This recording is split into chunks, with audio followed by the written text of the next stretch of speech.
우리 하나님의 말씀 봅니다. 시편 48편 1절에서 14절까지 있는 말씀 보겠습니다. 시편 48편 1절부터 14절까지 시편 48편 전체를 한번 읽겠습니다. 한 절씩 교독합니다. 제가 먼저 1절 읽습니다. 여호와는 위대하시니 우리 하나님의 성 거룩한 산에서 극진히 찬양 받으시리로다.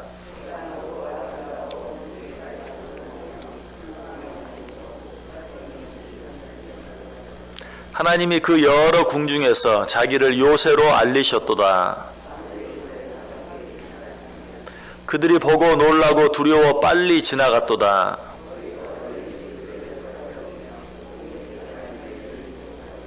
주께서 동풍으로 다시스의 배를 깨뜨리시도다.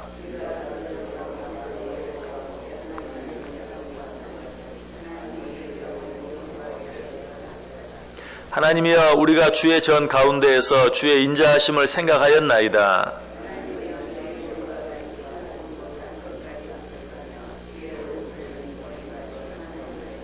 주의 심판으로 말미암아 시온산은 기뻐하고 유다의 딸들은 즐거워할지로다.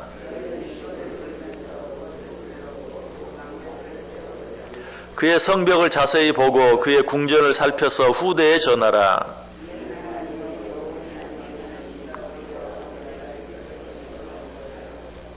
아멘. 자, 시편 48편 생각하게 되는데요. 시편 48편은 어떤 시인가? 이 시편 48편은 주의 성전을 노래하는, 주의 성전이 얼마나 고귀한 것인가 하는 것에 대해서 이야기하고, 이처럼 고귀한 성전에서 하나님을 마음껏 찬송하자 하는 것이 이 시편 48편의 주제입니다. 이 1절 말씀 보시면 우리 하나님의 성 거룩한 산이라는 말이 나오죠. 다 주의 성전을 가리키는 말입니다. 2절에서 터가 높고 아름다워 온 세계가 즐거워하며 큰 왕의 성 곧 북방에 있는 시온산, 이것도 하나님의 성전을 이야기, 왕의 성 곧 북방에 있는 시온산. 그리고 또 8절에도 보면 만군의 여호와의 성, 우리 하나님의 성에서, 이것도 역시 성전을 이야기하고 있습니다. 그리고 11절에도 시온산은 기뻐하고 라는 말이 나오는데, 이 시온산 역시 성전을 가리켜요. 12절에서도 너희는 시온을 돌면서 하는 말이 나오죠. 시온 역시 하나님의 성전을 가리키죠. 그리고 계속해서 나오는 그 망대들, 또 13절에 그의 성벽, 그의 궁전, 이런 모든 것들은 다 하나님의 성전을 가리키고 있습니다. 그래서 이 시편 48편은 그 하나님의 성전의 아름다움, 하나님의 성전의 존귀함, 그리고 그 하나님의 성전에서 하나님을 마음껏 찬양해야 할 것에 대해서 우리에게 말씀해 주고 있는 그런 시. 여러분, 이스라엘 초기 그들이 출애굽 막 했을 때는, 그들이 광야 생활을 할 때는 성전이 없었죠. 대신 뭐가 있었습니까? 회막이 있었어요. 위동식, 이동식 성막. 그래서 낮에 행진할 때는 접어서 메고 가다가 이제 저녁에 되면 또 다시 그것을 세워서 이제 성막을 세우는, 바로 그런 이동식 성막이 있었죠. 그런 시간, 이 성막을 가지고 그들이 지낸 시간이 얼마인가? 480년 동안 성전이 없었어요. 그러다가 누구를 통해서? 솔로몬을 통해서 성전을 짓게 하나님이 허락하시죠. 그렇게 해서 그 480년 동안 성전이 없이 지내다가 성전을 지었으니까 얼마나 그 성전이 아름답고 존귀하겠어요. 그래서 이 시편 48편은 그 성전을 생각하면서 성전이 얼마나 아름답고 얼마나 존귀한가 하는 것을 찬양하고 있는 것이. 자, 1절 2절 보세요. 여호와는 위대하시니 우리 하나님의 성 거룩한 산에서 극진히 찬양 받으시리로다. 터가 높고 아름다워 온 세계가 즐거워하며 큰 왕의 성 곧 북방에 있는 시온산이 그러하도다. 하나님의 성이 얼마나 존귀하고 아름다운가 하는 것을 다시 한번 이야기하고 있어요. 솔로몬이 이 성전을 완공하고 이 성전에서 하나님께 어떻게 기도합니까? 열왕기상 8장 29절 30절 보면 주께서 전에 말씀하시기를 내 이름이 거기 있으리라 하신 곳 이 성전을 향하여 주의 눈이 주야로 보시오며 주의 종이 이곳을 향하여 비는 기도를 들으시옵소서.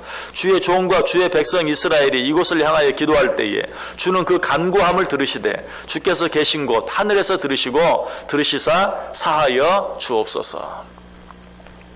내가 이 성전에서 하나님께 기도할 때, 아니 이 성전을 향하여 하나님께 기도할 때 하나님이여 이 기도를 들어주옵소서라고 기도하고 있는, 실제로 우리는 다니엘이 이 성전을 향하여 하루 3번씩 기도했던 것을 보게 되죠. 이 성전이 그처럼 존귀한 것이, 성전에서 기도하는 것은 말할 필요도 없고 성전을 향하여 기도만 해도 하나님께서 이 기도를 들어주시는, 실제로 이 솔로몬의 기도에 대해서 하나님이 뭐라고 응답하십니까? 열왕기상 9장 3절에 여호와께서 그에게 이르시되 내 기도와 내가 내 앞에서 간구한 바를 내가 들었은즉 나는 내가 건축한 이 성전을 거룩하게 구별하여 내 이름을 영원히 그곳에 두며 내 눈길과 내 마음이 항상 거기에 있으리니. 무슨 말이? 알겠다.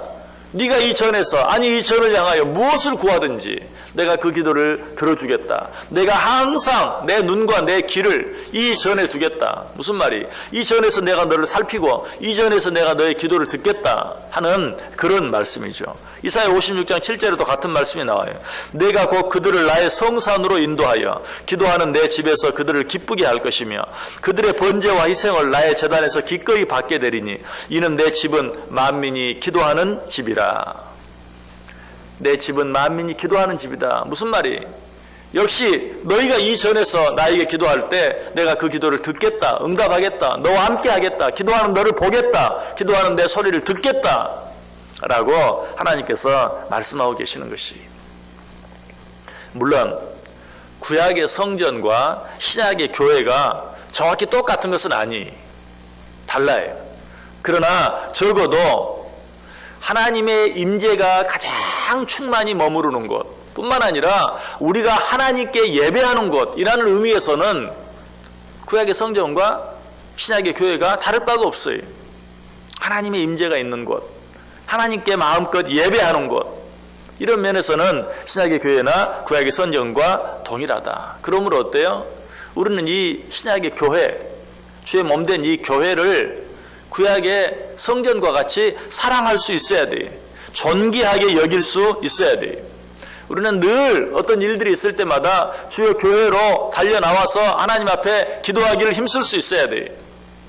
주의 전에 모여서 하나님께 예배하기를 힘쓸 수 있어야 돼. 그래서 히브리서 10장 24절 25절에 서로 돌아보아 사람과 선행을 격려하며 모이기를 패하는 어떤 사람들의 습관과 같이 하지 말고 오직 권하여 그날이 가까움을 볼수록 더욱 그리하자. 모이기를 패하는 어떤 사람들 습관과 같이 하지 말고 점점 더 모이지 않으려고 하는 자들처럼 하지 말고 더욱더 모이기를 힘쓰라. 여러분, 이게 구약에 있는 말씀이 신약에 있는 말씀이에요. 신약에 있는 말씀이, 어떤 사람들은 구약의 성전과 신약의 교회가 같은 것이 아니라는 것 생각하면서 뭐 교회에 모일 필요 없다, 교회에만 하나님이 계시느냐, 여러분 교회에만 하나님이 계시느냐 하는 말이 틀린 말은 아니에요. 하나님은 천지에 충만해. 교회에만 계시는 것은 아니. 그러나 분명히 신약에서 우리에게 말해요. 너희는 모이기를 더욱 힘쓰라. 모이기를 패하는 자들과 같이 하지 말라라고 우리에게 말씀하고 있어요. 그러므로 우리는 주의 몸된 교회를 중심으로 늘 이 전을 사랑하고 이 전에 모이기를 힘쓰면서 이 전에서 하나님 앞에 예배하기를 힘쓰면서 이 전에서 하나님께 기도하기를 힘쓰면서 살아야 돼요. 저는 개인적으로 그렇게 생각해요. 교회에만 하나님이 계시느냐라고 말하는 사람은 절대로 세상에서 거룩하게 경건하게 살아갈 수 없다. 왜? 여러분, 교회에서는 거룩하게 사는 사람이라 할지라도 세상에서는 어때요? 그렇지 못할 수가 있죠. 교회에서는 좀 더 거룩하게 좀 더 경건하게 살면서도 세상에서는 그러지 못하는 사람이 있어요. 우리 모두가 그럴 때가 있어요. 하물며 교회에서도 거룩하게 살지 못하고 교회에서도 경건하게 살지 못한다면, 교회에서도 경건하게 말하지 못하고 교회에서도 거룩하게 말하지 못한다면 세상에 가서는 어떻겠어요? 그런 사람은 세상에 가면 더 거룩하게 살까요? 더 경건하게 살까요? 그렇지 않죠. 교회에만 하나님이 계십니까? 라고 말하고 함부로 하는 사람은 틀림없이 세상에 나가면 더 거룩하게 살지 못해. 더 경건하게 살지 못해. 교회에서 거룩하게 사는 사람도 나가서 가끔 실수하고 잠깐 하나님 잊어버리고 세상 사람을 똑같이 말하고 행동할 때가 있는데 교회에서조차 함부로 하는 사람은 얼마나 더 그러겠어요. 우리는 정말 이 교회 안에서 더 거룩하게 경건하게 살기 위해서 애쓰고 거룩하고 경건하게 말하고 행동하기 위해서 애쓸 수 있어야 돼요. 하나님을 사랑하는 자들은 하나님의 교회를 사랑할 수밖에 없어요. 여러분, 혹시 우리 가운데 하나님의 교회를 사랑하는 마음이 없다면 그 사람은 아직도 세상 재미에 푹 빠져 살고 있다라고 보면 틀림없어요. 우스운 이야기가 있어요. 1960년대에 재미교포 목사님들이 북한을 방문했어요. 그래서 그 김일성의 외삼촌이었던 강양욱 목사님을 만났어요. 그때 이 재미교포 목사님 한 분이 강양욱 목사님께 물었어요. 대한민국 남한에는 교회들이 굉장히 많이 있는데 왜 북한에는 1930년대까지만 해도 평양의 예루살렘이다 라고 말할 정도로 교회들이 많이 있었는데 왜 지금은 이렇게 교회가 없냐, 마음이 참 안타깝고 슬프다. 그랬더니 이 강양호 목사님이 그렇게 말했어요. 그때 6.25 전쟁 때 미군 폭격기들이 와서 교회를 다 부숴버렸지 않습니까? 그러자 이 재미교포 목사님이 한 분이 또 얘기했습니다. 남한도 마찬가지입니다. 소련 비행기들이 얼마나 교회들 다 폭격시켰는데 그래도 저 남한에서는 성도들이 교회를 열심히 세워서 교회가 그때보다 더 많습니다. 그래서 강양호 목사님이 뭐라고 말한 줄 아세요? 남한에는 교회가 많이 있고 북한에는 교회가 없는 게 당연합니다. 왜? 우리 북한은 지상 천국이 아닙니까? 그러니까 교회를 더 많이 지을 필요가 없습니다. 여러분, 우스운 이야기지만 이 북한이 지상 천국이기 때문에 교회를 새로 더 많이 지을 필요가 없다라는 이 말처럼 세상이 재미있는 사람들은 교회를 그렇게 애쓰고 사랑할 필요가 없어요. 그러나 정말 하늘나라의 소망을 두고 사는 자들은 그 하나님의 나라를 상징하고 하나님의 임재를 상징하는 주의 몸된 교회를 더 사랑하고 더 모일 수밖에 없는 거예요. 세상의 재미에 푹 빠진 사람은 교회를 사랑할 수 없어요. 내가 얼마나 세상을 사랑하는가, 그 사람을 확인해 보기 위해서는 내가 얼마나 교회를 사랑하는가를 보면 알아요. 내가 교회를 사랑하지 못한다면 아직도 세상을 사랑하는 것이고 세상의 재미에 빠져 있어요. 내가 교회에 나와 모이기를 힘쓰고 교회에 나와 예배하기를 힘쓰고 교회에 나와 기도하기를 힘쓰지 않는다면 그건 분명히 내 마음속에 세상을 사랑하는 마음, 세상의 재미, 세상의 쾌락, 세상의 여러 가지 것들에 빠져 있다는 증거예요. 그러므로 우리는 어때요?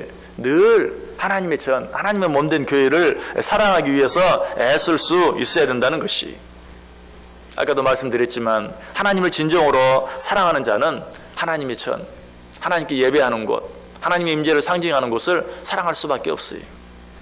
만약에 누군가 여러분을 진정으로 사랑한다면 여러분이 살고 있는 집도 귀하게 여길 거예요.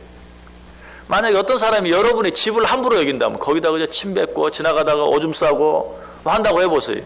그 사람은 어때요? 여러분의 인격을 존중하지 않는 거예요. 그 집에 살고 있는 사람의 인격을 존중하지 아니하면 그 집을 사랑할 수 없죠. 마찬가지 하나님의 전을 사랑하지 않는 사람, 교회에만 하나님이 계십니까? 하면서 하나님의 전을 소홀히 여기는 사람, 이런 사람은 결국 어때요? 하나님을 존귀히 여기지 않는 거예요. 하나님을 사랑하지 않는 것이. 우사는 하나님의 교회를 함부로 만졌다가 죽임을 당하는 그런 모습을 우리가 보게 되죠. 이것도 뭘 가르칩니까? 하나님의 전이 얼마나 존귀하고 귀한 것인가 하는 것을 가르쳐줘요. 예수님도 어떻게 하셨습니까? 예수님께서도 성전을 청결하게 하는 그런 일을 행하셨죠. 그 일이 굉장히 위험한 일이었어요. 잘못하면 죽을 수도 있는 일이었어요. 그러면서도 주의 전을 청결하게 하는 일을 위해서 목숨을 거셨어요. 제자들이 그 모습을 보고 주의 전을 사모하는 열심이 그를 삼켰다 하는 그 구약의 예언의 말씀을 생각해냈다고 성경이 기록하고 있어요. 왜? 주의 전을 사랑했기 때문에 그런 것이. 또 이 말씀을 바꾸어서 하나님을 사랑하는 자가 하나님의 전을 사랑한다. 이 말을 바꾸면 어때요? 하나님의 전을 사랑하는 자가 하나님의 사랑을 입는다 라고 말할 수 있어요. 잠언 8장 17절에 나를 사랑하는 자들이 나의 사랑을 입으며 나를 간절히 찾는 자가 나를 만날 것이니라.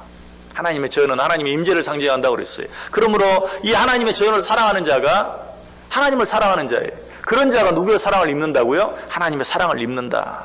나를 사랑하는 자들, 나를 간절히 찾는 자들, 내가 그러한 자를 사랑하고 그러한 자를 만날 것이다. 사무엘상 2장 30절에도 말하죠. 나를 존중히 여기는 자를 내가 존중히 여기고 나를 멸시하는 자를 내가 경멸하리라. 여러분의 지불을 함부로 하는 사람이라면 여러분의 인격을 소중하게 여기지 않는 사람이에요. 존중하지 않는 사람이에요. 하나님의 전을 존중히 여길 줄 아는 자가 하나님도 존중히 여기는 자예요. 하나님이 뭐라고 말해요? 그러한 자, 나를 존중히 여기는 자를 내가 존중히 여길 것이다. 그러므로 우리는 하나님의 전을 더 사랑할 수 있어야 돼요. 하나님의 전에 모이기를 더 힘쓸 수 있어야 돼요. 하나님의 전에서 예배하고 찬송하고 기도하는 일을 더 열심히 할 수 있어야 돼요. 그런 자가 나를 만날 것이다.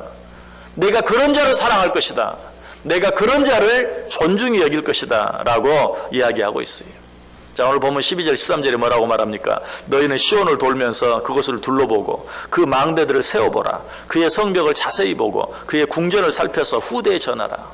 여기 말하는 시온, 그 망대들, 그의 성벽, 그의 궁전 다 하나님의 전을 상징하는 말들이 너희는 그런 것들을 자세히 보고 자세히 둘러보고 그것들을 후대에 전하라.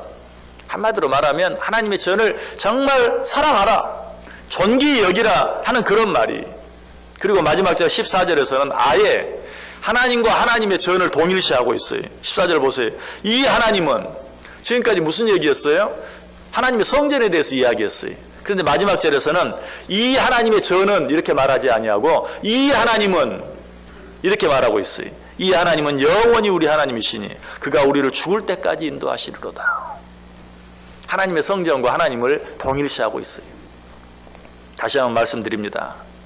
구약의 성전과 신약의 교회가 똑같은 것은 아니에요. 그러나 분명한 것은 뭐예요?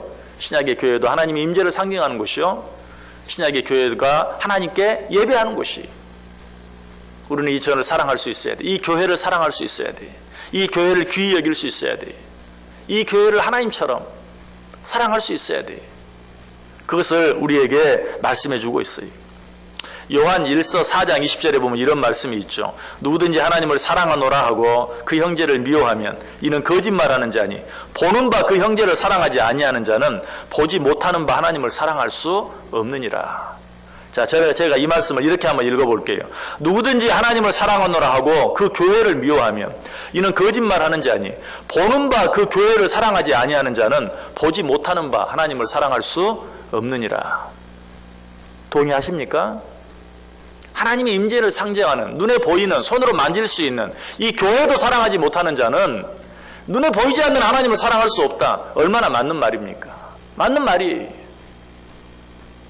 우리가 이 하나님의 전을 더 사랑하고 무엇보다 이 전에 모이기를 더 힘쓰고, 그래서 이 전에서 하나님께 예배하고 찬송하고 기도하기를 더 힘쓰므로 하나님을 진정으로 사랑하고, 하나님을 사랑함으로 말미암아서 나를 사랑하는 자를 내가 사랑하고 나를 간절히 찾는 자를 내가 만날 것이다 라고 약속하신 그 하나님의 사랑을 받아 누릴 수 있는, 나를 존중히 여기는 자를 내가 존중히 여기겠다 라고 말씀하신 그 하나님께로부터 존중히 여김을 받는 저 여러분 될 수 있기를 주님의 이름으로 간절히 축원합니다. 기도하겠습니다.